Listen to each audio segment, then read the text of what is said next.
doesn't feel like fall yet. No, it's not cold enough for that yet. I sweat too much today, so it's still too hot. It was a lot different yesterday. It was crazy that we went from 96 degrees to 76 with no rain. Usually when we have a front go through, we get some moisture, but we didn't.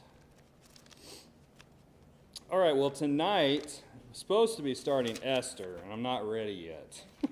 So we are going to go back to Acts 19 tonight and do a little bit more there, and hopefully we can start next week.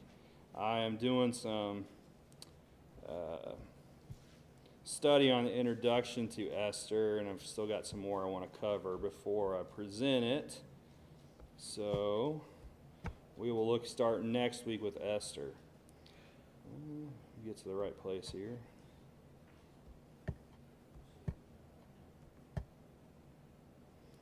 All right. I did not update my notes. That's good. I'll do this different.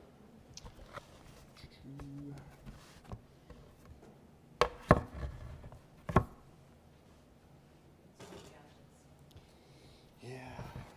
I didn't upload to iCloud. Supposed to. So we'll just do this. I'm too tall for this thing. I need to be back like that. All right. We're in Acts chapter 19. On Sunday, we got down to, let's see,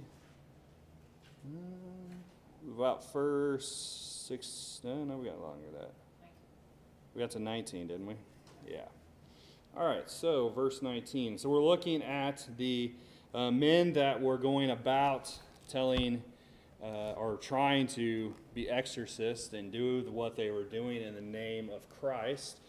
And really, in the name of Paul, well, name of Christ, but in the Christ that Paul preaches.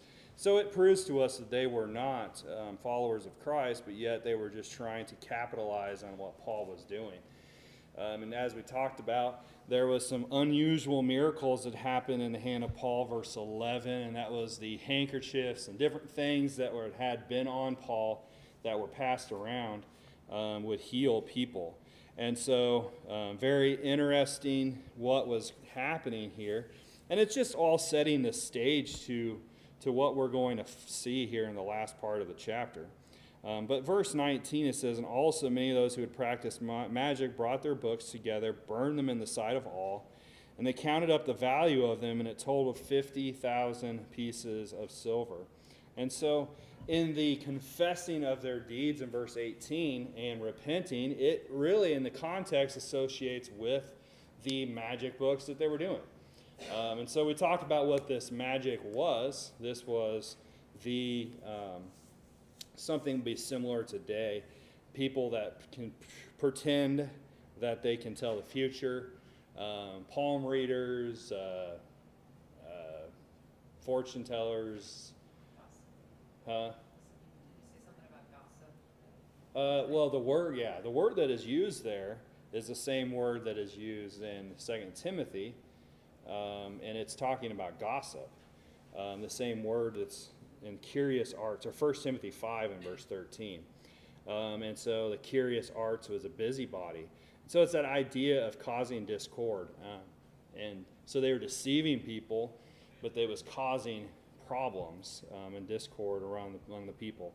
And so when they repented of their sins, what did they do? They went out and they took the books and they burned them. So it believed that this would have been roughly 50,000 days worth of wages. That's a lot of days. It said 50,000 pieces of silver. What is silver today? I didn't even look it up. Anybody know what silver is an ounce? It's more than $1. So I would say this is a lot of money. The coins that were then, it's talking about these pieces of silver. I don't know how much silver was in them, but it was a lot of money. And so, but what is the main focus of why they burned these books? Okay? So they're taking them out of circulation so that those other people couldn't be deceived or fall down the same trap that they were in.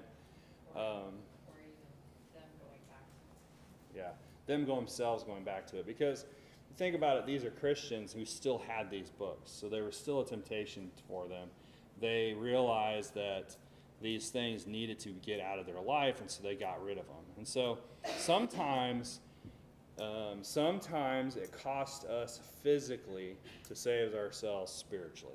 And that's kind of what we ended with on Sunday. Sometimes things cost us physically to help us spiritually or save us spiritually. Sometimes we have to get rid of things. Sometimes we have to give things up that might make us money, or might be something that that was valuable to us, but yet it is something that we shouldn't have. The other way around. Sometimes it costs us because we go to, Drew and I were just talking, PTP's in next week, isn't it, I think? And so, or 2 weeks or something like that. This week, I don't know. Next Thursday. There you go. So PTP costs because it takes the cost of going, it takes the cost of housing and things like that. But what does it do for you spiritually? A lot of good things. Going to gospel meetings, the cost of gas. And so something to think about. This costs them to help themselves spiritually. And so look at the result of that. Verse 20. It says, so the word of the Lord grew mightily and prevailed.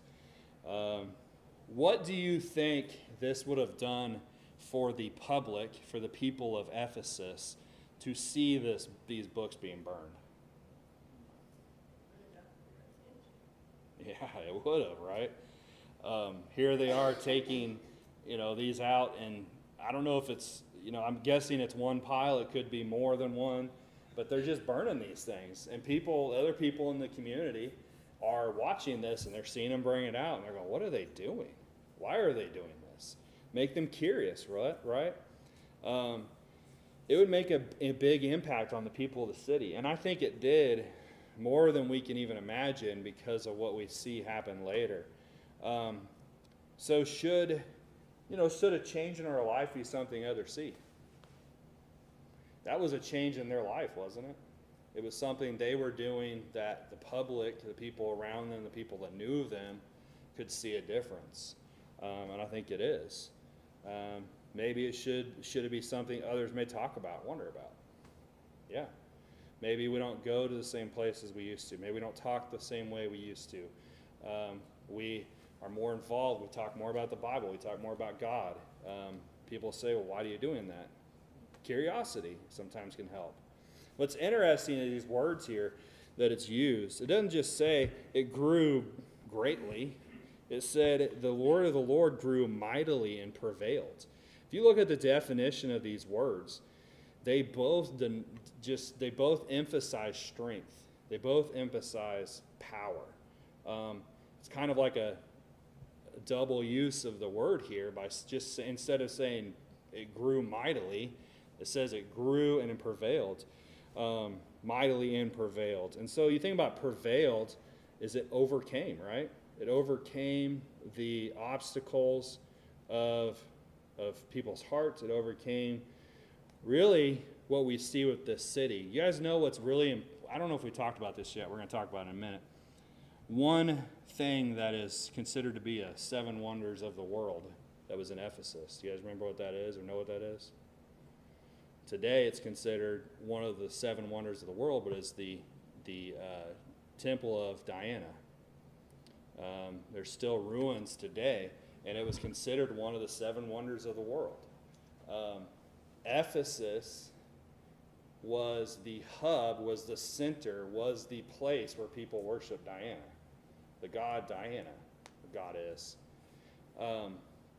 And so if you were a worshiper of Diana, you would come to this city.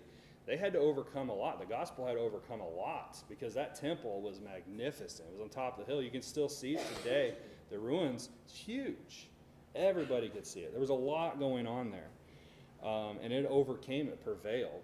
Prevailed so much that leads to what we read next. And so, verse 20, let's read verse, let's see, verse 21 through 27. Somebody want to read that?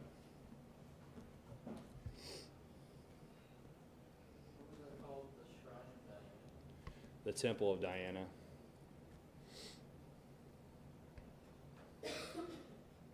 She had other names too. Well, let's see. She had a lot of different names, but that was her main name, was Diana, that they worshipped there. Somebody want to read chapter 19, 21 through 27. When these things were accomplished, Paul purposed in the Spirit, when he had passed through Macedonia and Achaia, to go to Jerusalem, saying, After I had been there, I must also see Rome. So he sent into Macedonia 2 of those who ministered to him, Timothy and Erastus. But he himself stayed in Asia for a time. And about that time there arose a great commotion about the way.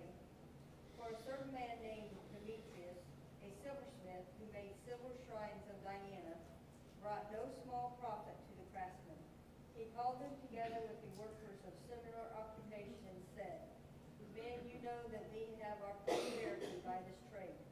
Moreover, you see and hear that not only at Ephesus, but throughout most all Asia, this Paul has persuaded and turned away many people, saying that they are not gods which are made with hands. So not only is this trade of ours in danger of falling into disrepute, but also the temple of the great goddess Diana may be despised and her magnificence destroyed, whom all Asia and the world worship. All right, so verse 21, we're looking at Paul now. He purposed in his spirit that when he had passed through Macedonia and Achaia. So, of course, he's in Ephesus. Now he's going to Macedonia and Achaia. So he's going back through Thessalonica, down to Corinth, things like that, to then head back to Jerusalem. He wants to end up in Jerusalem. How many miles do you think that whole view is? I don't know how many miles it is. I saw a picture the other day where they took the Bible lands and they put it over the United States. It's bigger than you think. There's a scale. Oh yeah, there is a scale. So let's do That's this. not 300 miles. You know, let's say 1,200 miles. There's a famous bike trail you can take all the way across the coast to go to the two cities. Oh really? You can take a bike if you're interested. How far is it? I mean, it must be manageable. How many places do you have guns pointed at you going through Turkey? I wouldn't want to do that. Pedal fast, there you go. Really fast. Your electric bike probably will die at the wrong time. Yeah, exactly. All right, so Paul, it says here that he went he said he passed through Macedonia and Achaia to go to Jerusalem. What does he say? After I have been there, I must also see Rome. Paul desired to go to Rome. Somebody read Romans 1, verse 11.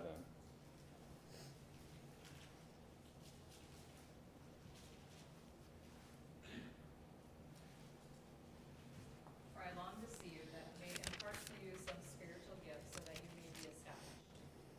All right, then chapter 15, 22 through 25.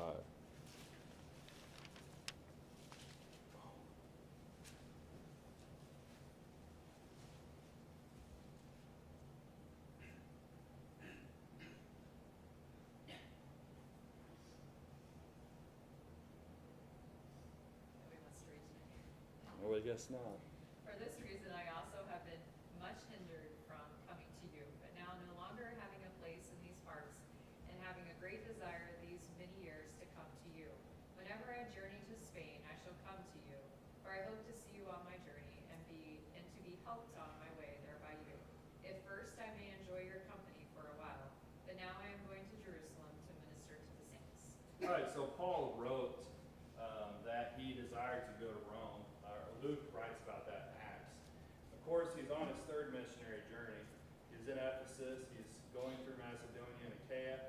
He's desiring to go back to Jerusalem, and then from there to go to Rome.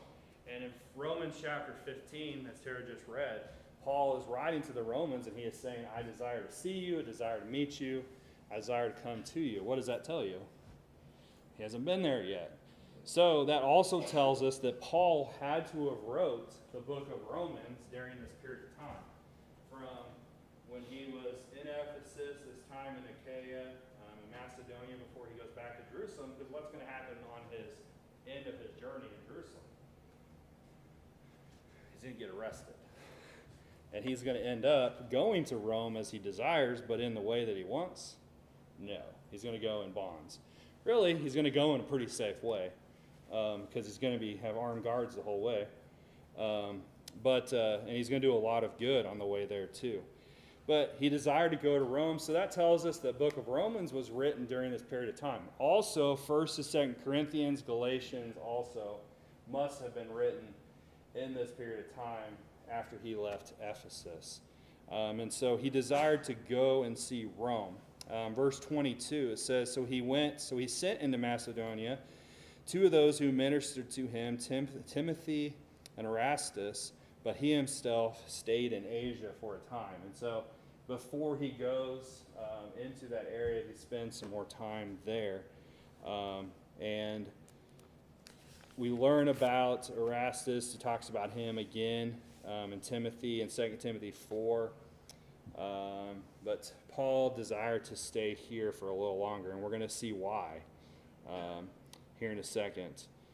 It's believed that this would have been probably in the spring of AD 57, time-wise. Is that 100% accurate? No, but it kind of tells us when Paul was in this area. All right, so that brings us to 23. Any questions or comments before we get into this next part? All right, verse 23. And it says, and about that time there arose a great commotion about the way. And so there was growing this contention, this anger among people in Ephesus, and not only Ephesus, but all of Asia. And so all of this area that Paul has been working, remember he has spent quite a bit of time in Ephesus, and while he is here, he was able to teach, and the gospel continued to spread throughout Asia.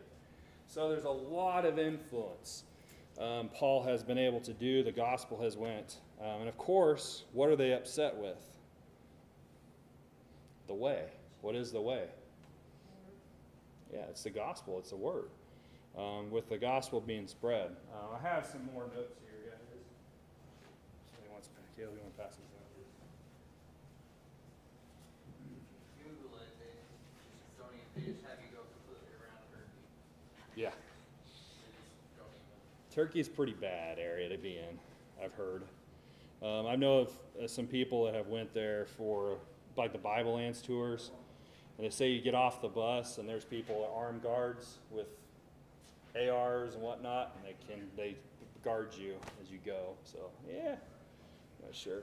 Which, you know, Paul spent a ton of time in this area. It'd be neat to see all the ruins from, you know, Ephesus and many other these places here, but. You wonder how much is really left, you know, all the fighting that goes on. There is a website that I have I can share with you. There's a guy out in eastern Tennessee who leads a lot of groups out there, and he takes pictures of every time he goes. And there is pictures of every one of these cities and all the ruins that are left. There's a lot of pictures. I'm talking hundreds. When I did Bible Geo a couple years ago, New Testament, I used a lot of those pictures.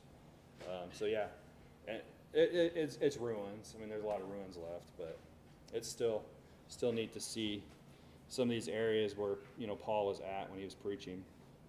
But anyway, so here they are. There's a great commotion about the way. Why do you think that's the case?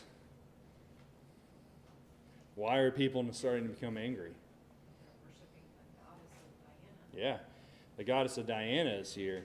And every time we've talked about Ephesus, it talks about how great the gospel has spread, how rapid, how far, how reaching the gospel has been in Asia.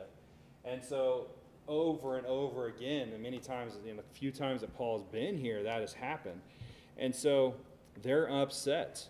Verse 24, it says, "For a certain man named Demetrius, a silversmith, who had made silver shrines of Diana, brought no small profit to the craftsmen."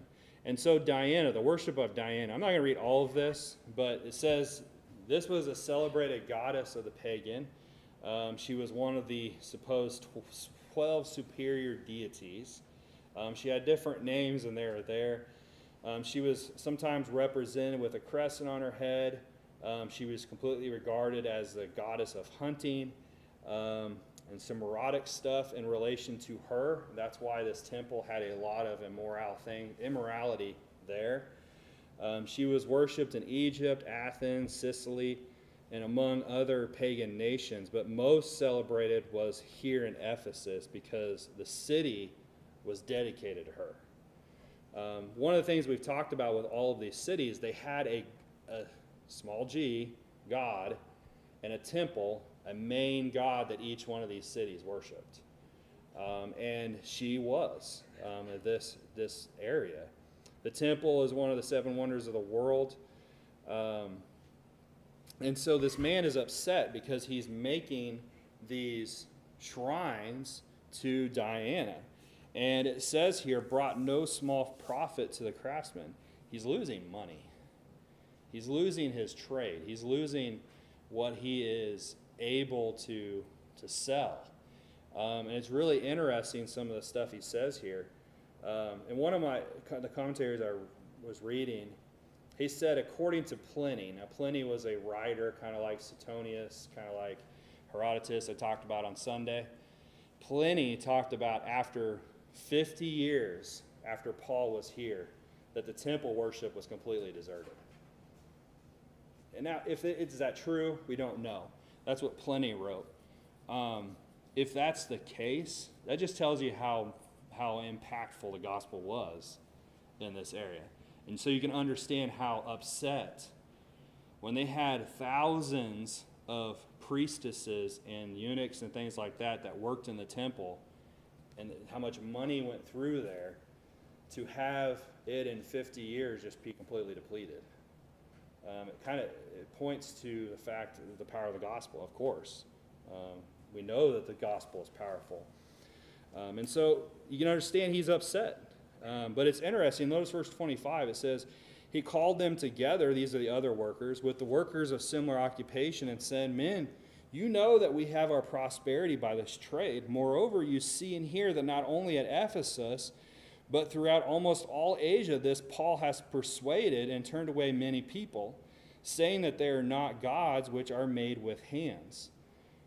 It's really interesting what he says here, because it's not only happening in Ephesus, but it's happening everywhere. One of the commentators stated that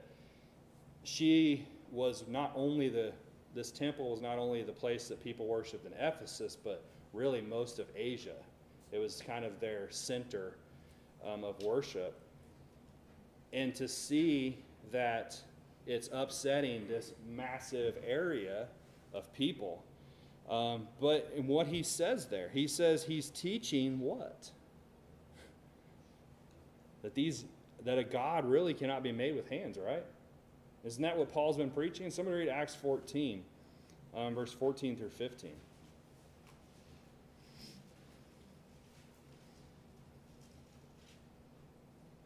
When the apostles, Barnabas and Paul, heard this, they tore their clothes and ran among the multitude, crying out and saying, men, why are you doing these things?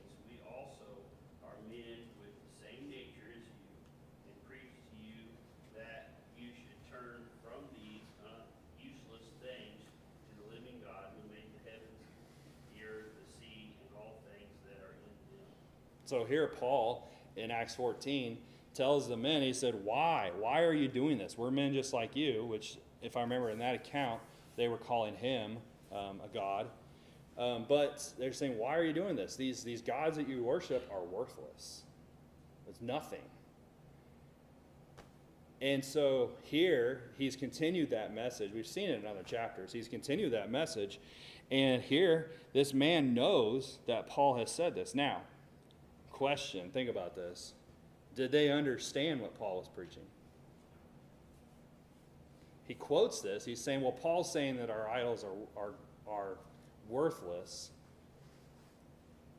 Are they just repeating that as what Paul has said? Or do they understand what Paul is saying? And understand that it really is false. And what they're doing is really just for money. Notice the next verse. Verse 27. It says, so not only is this trade of ours in danger of falling into disrepute, but also the temple of the great goddess Diana may be despised and her magnificence destroyed, whom all Asia and the world worship. He says this is what Paul's preaching, but then in verse 27 he says they're worried that their trade is in danger of falling into disrepute. That word disrepute, defined by Thayer, means to be worthless. He's scared that people are going to think that these idols that they make, their trade that they're doing, is worthless. And so when I think about that, I kind of think maybe he did. Maybe he did understand. Maybe he understood what he was doing. He just knew that this was a money deal for him. It was his job. It was his occupation. Huh? Yeah, really. It's kind of what it is.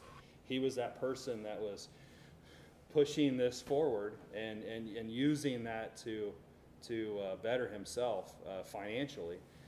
And so he was worried about, not really about the God.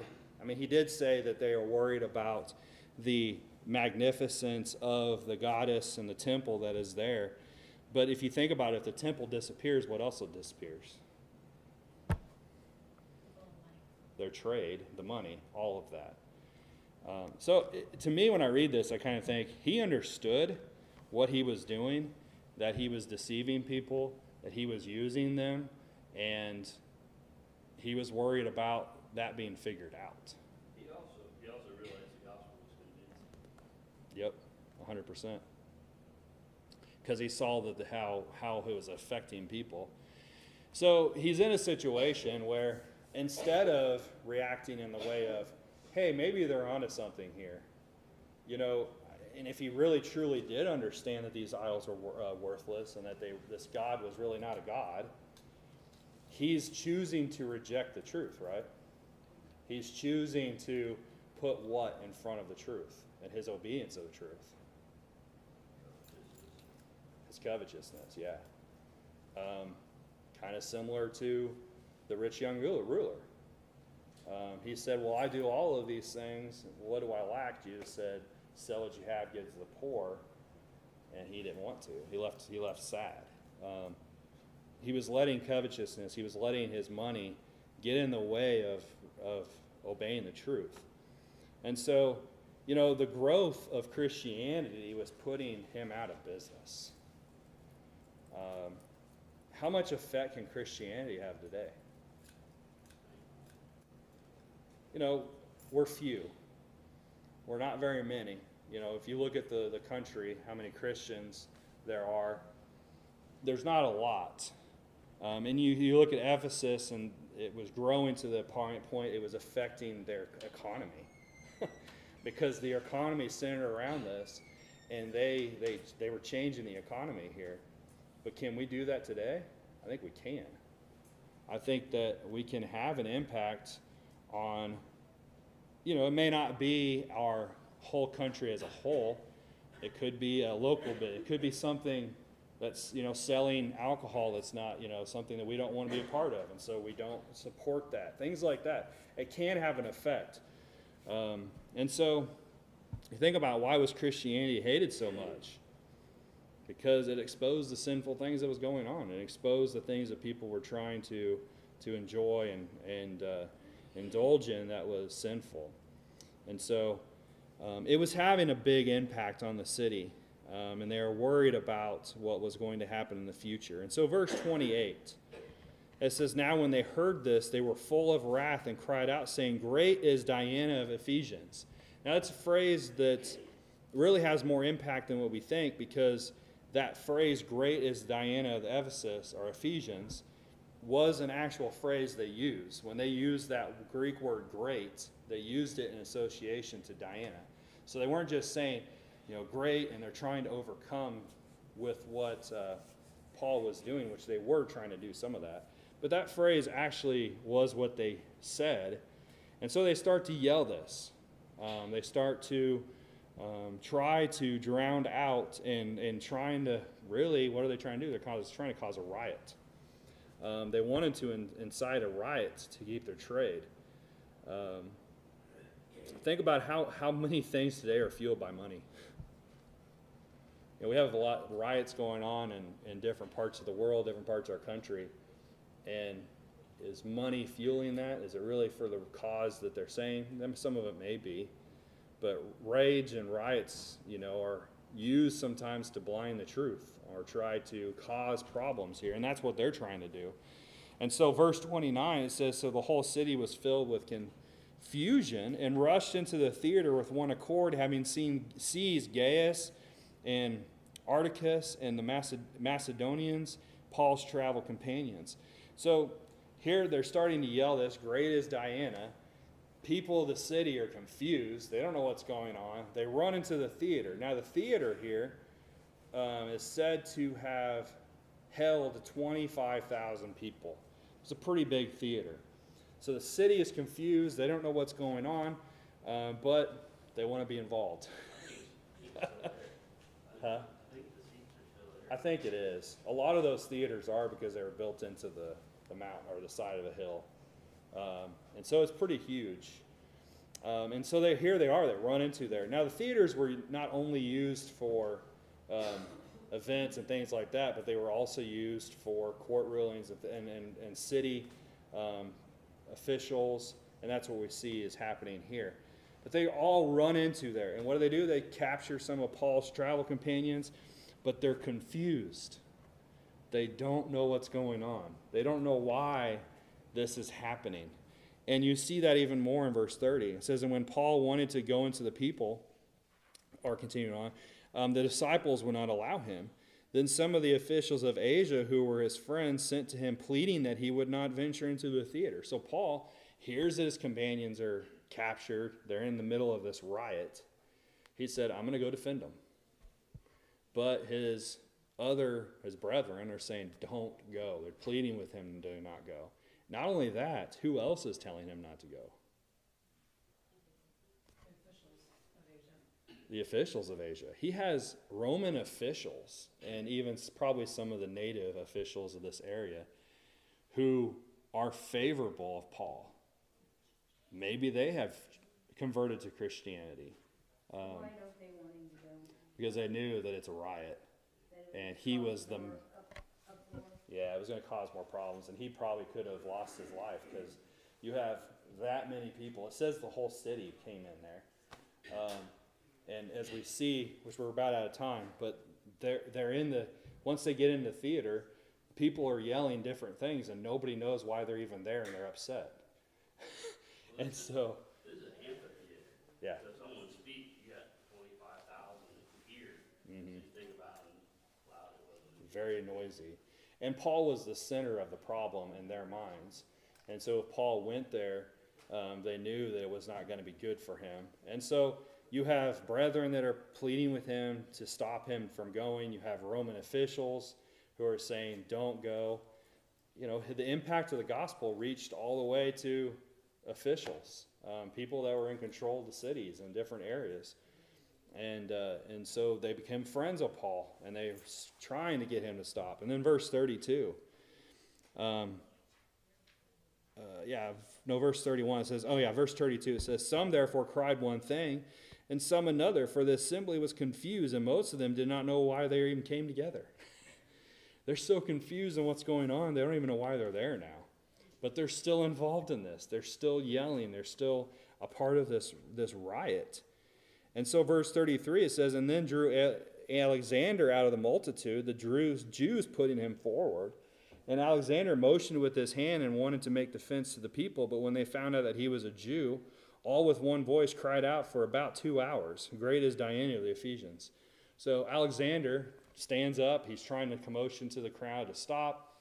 They say, well, he's a Jew. And so then they all think, well, the problem is we're mad at the Jews. So we're going to start yelling, "Great is Diana" again. And they do it for 2 hours.